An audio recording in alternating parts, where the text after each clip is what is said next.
আইন শৃঙ্খলা পরিস্থিতি নিয়ে সোমবার সারা দেশের মাঠ পর্যায়ের পুলিশ কর্মকর্তাদের সঙ্গে বৈঠক করবেন প্রধান উপদেষ্টা doctor Mohammad Yunus. Police super সহ ঊর্ধ্বতন পদমর্যাদার ১২৭ জন কর্মকর্তা এই বৈঠকে যোগ দেবেন। রাজধানীর ফরেন সার্ভিস একাডেমিতে ব্রিফিংয়ে একথা জানান প্রধান উপদেষ্টার উপ প্রেস সচিব আবুল কালাম আজাদ মজুমদার। এ সময় অর্থনৈতিক উন্নয়ন ও বিনিয়োগ নিয়ে প্রধান উপদেষ্টার আগামী ২৬ মার্চ ৪ দিনের চীন সফরের বিষয়টিও তুলে ধরেন প্রেস সচিব শফিকুল আলম।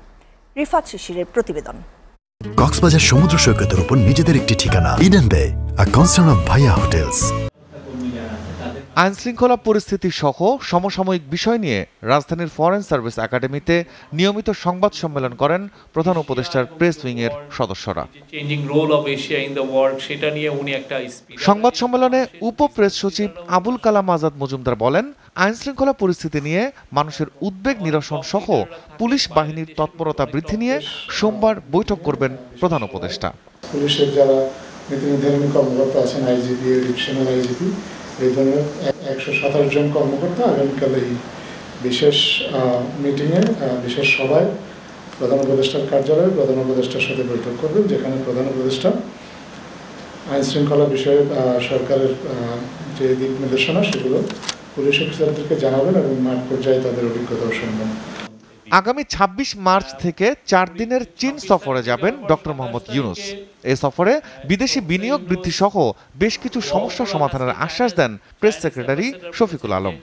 অগাস্ট ৫-এর পরে যে অভূতপূর্ব চেঞ্জ হলো, যে গণ অভ্যুত্থানের পরে চাইনিজ কোম্পানিগুলো বাংলাদেশের লার্জেস্ট ইনভেস্টমেন্ট করেছে গত ৭ মাসে, এবং ওরা আরও ইনভেস্টমেন্ট করতে আসছে, এবং আমরা মনে করি যে এই ভিজিটের পরে প্রচুর চাইনিজ কোম্পানি বাংলাদেশে আরও আসবে তাদের ভিজিট করতে। তো তারা যেন বাংলাদেশে এসে এই বিজনেস অপরচুনিটিগুলো এক্সপ্লোর করে এবং বাংলাদেশের সাথে জয়েন্ট ভেঞ্চারে যাতে হসপিটাল দেয়, তো সেই জন্য সেটা নিয়েও খুব বড় রকমের আলোচনা হবে।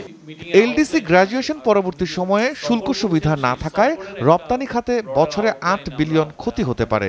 সিপিডির এমন বক্তব্যে দ্বিমত পোষণ করে তিনি বলেন, এতে আরও ইতিবাচক পরিস্থিতি তৈরি হবার সম্ভাবনা আছে। আমরা মনে করি বাংলাদেশের ইকোনমি যথেষ্ট সক্ষম এই এলডিসি গ্র্যাজুয়েশনের জন্য, এবং এটা আমাদের জন্য ফিউচারে আমাদের জন্য আরও বেটার হবে। আমাদের যারা ম্যানুফ্যাকচারিং কোম্পানি আছে, আমাদের সার্ভিস সেক্টর আছে, সব সেক্টরের জন্য এটা ভালো বার্তা বয়ে নিয়ে আসবে। রিফাত শিশির, এসএ টিভি, ঢাকা।